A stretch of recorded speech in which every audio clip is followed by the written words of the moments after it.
بسم اللہ الرحمن الرحیم۔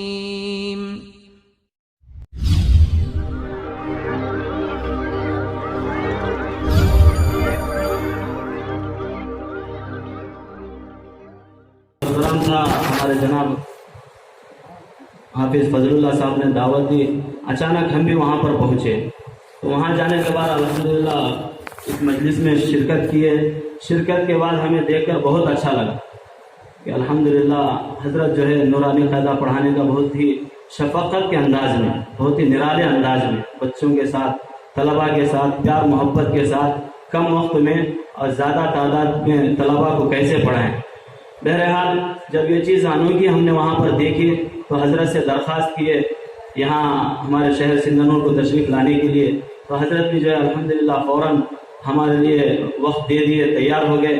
تو اس سے بڑھ کر ہمارے لیے اور کیا خوشی کی بات ہوتی، تو ہم بھی جو ہے فوراً یہاں پر آ کر آپ حضرات سے مشورہ کر کے اس مجلس کو قائم کیے۔ الغرض حضرت یہاں پر تشریف لائے کرناٹک کو، دور دراز کا بڑا لمبا سفر کر کے۔ حضرت کا سفر تقریباً 1350 کلومیٹر کا ہے۔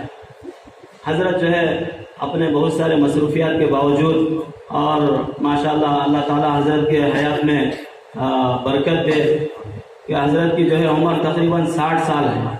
اس عمر میں بھی حضرت جو ہے ماشاءاللہ راجستھان اور اپنے گجرات کے علاقوں میں اور ہمارے کرناٹک کے بعض علاقوں میں سفر کر کے نورانی قاعدہ پڑھانے کا بہت ہی سہل انداز، بہت ہی آسان انداز، پیارا انداز حضرت بتاتے ہیں۔ تو حضرت کے بارے میں پتہ چلا کہ حضرت جو ہے اتنے مصروفیات کے باوجود بھی جو ہے اتنے لمبے لمبے سفر کر کے یہ طریقہ کار ہم کو بتاتے ہیں۔ دوسری چیز ہے کہ حضرت جو ہے حضرت کے ساتھ ایک مفتی صاحب ہیں جن کا نام مفتی اشرف علی صاحب ہے، ان کے والد کا ایک ادارہ ہے جس ادارے میں 950 طلباء زیر تعلیم ہے قیام و طعام کے ساتھ۔ تو حضرت قاری اسلم صاحب دامت برکاتہم جو ہمارے یہاں ہمارے مابین تشریف فرما ہے، 31 سال سے اس ادارے میں خدمت انجام دے رہے ہیں۔ اللہ تعالیٰ آپ کی خدمات کو قبول فرمائے اور برکت نصیب فرمائے۔ حضرت کے چار فرزند ہیں، ماشاءاللہ چاروں کے چار حافظ عالم ہیں۔ ماشاءاللہ بہت بڑی خوشی ہوئی، جیسے ہمارے داعی کبیر مولانا مرحوم رحمۃ اللہ علیہ قاسم قریشی صاحب، آپ کے بھی 4 اولاد ہیں اور چاروں کے 4 حافظ عالم ہیں ماشاءاللہ، 7 ہیں ماشاءاللہ۔ تو بہرحال یہ ہمارے لیے بہت خوشی کی بات ہے۔ ہم بھی اس طرح کا ارادہ کریں کہ اپنے اولاد کو کلام پاک سکھائیں، حافظ قرآن بنائیں، عالم دین بنائیں۔ تو حضرت والا کے ہم بہت ہی ممنون و مشکور ہیں کہ حضرت یہاں پر تشریف لائے۔ حضرت کا جو انوکھا انداز ہے وہ انداز بتائیں گے ہمیں، اور بلکہ عملی مشق بھی کر کے بتائیں گے۔ اس کے ساتھ میں آپ حضرات کو ایک درخواست کرتا ہوں کہ آج ایک دن کے لیے ہم جو ہے، بلکہ میرا یہ کہنا بھی بجا ہوگا کہ ہم جب سے طالب علم بنے ہیں مرنے تک طالب علم ہی رہیں گے اور رہنا بھی چاہیے۔ تو آج ہم اپنے آپ کو سمجھیں کہ ہماری عمر 12 سال ہے، ہم بھی طالب علم ہیں، طالب علم بن کر ہی بیٹھیں گے آج۔ اور حضرات جو ہمارے قاری صاحب جو انداز بتائیں گے، ان انداز میں حرکات و سکنات میں ہمیں مکمل شریک ہونا ہے۔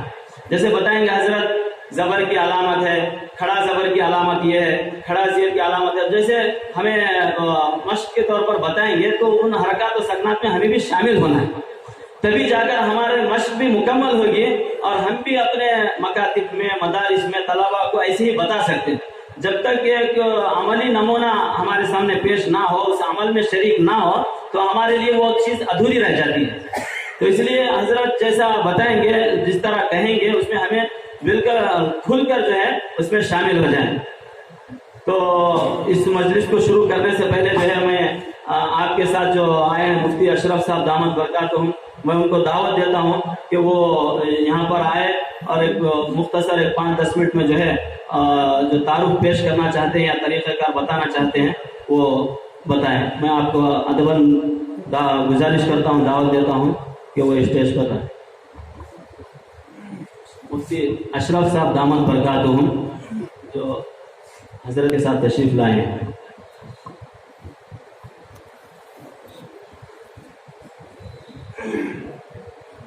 السلام علیکم۔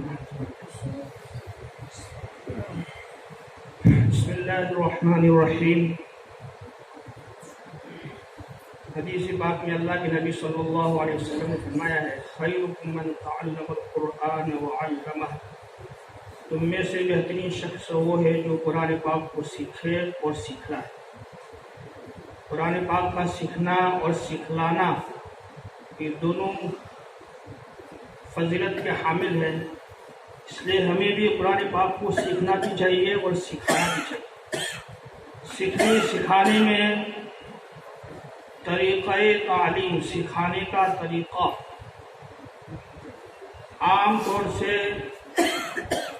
قرآن پاک کو جو سکھلایا جاتا ہے وہ طریقے سے واقفیت نہ ہونے کی وجہ سے بچوں کو سکھانا اور بچوں کے لیے سیکھنا مدرس حضرات کے لیے مشکل ہوتا ہے، اور محنت کے باوجود اساتذہ محنت کرتے ہیں، طلبہ محنت کرتے ہیں، اس کے باوجود بھی قرآن پاک جس انداز سے جس طریقے سے پڑھا جانا چاہیے اس طریقے سے پڑھا نہیں جاتا، نتائج نکلتے نہیں ہیں۔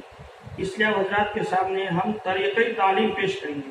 آج کی جو مجلس ہے وہ طریقۂ تعلیم کے متعلق ہے۔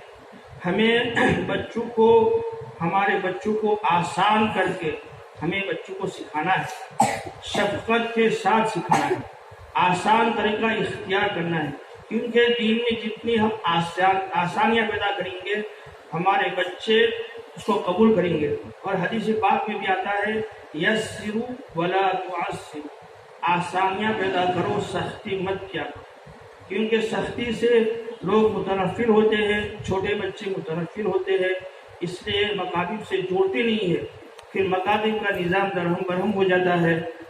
اور دین کو اپنے بستی میں، اپنے محلے میں دینی فضا قائم کرنے کے لیے مکاتب کا نظام کا درست کرنا بہت ضروری ہے۔ اس لیے حضرات کے سامنے طریقہ تعلیم پیش کیا جائے گا، اور یہ بات بھی ہم آپ کے سامنے کہہ دیتے ہیں کہ ہم آپ حضرات کو نصاب کا پابند نہیں بناتے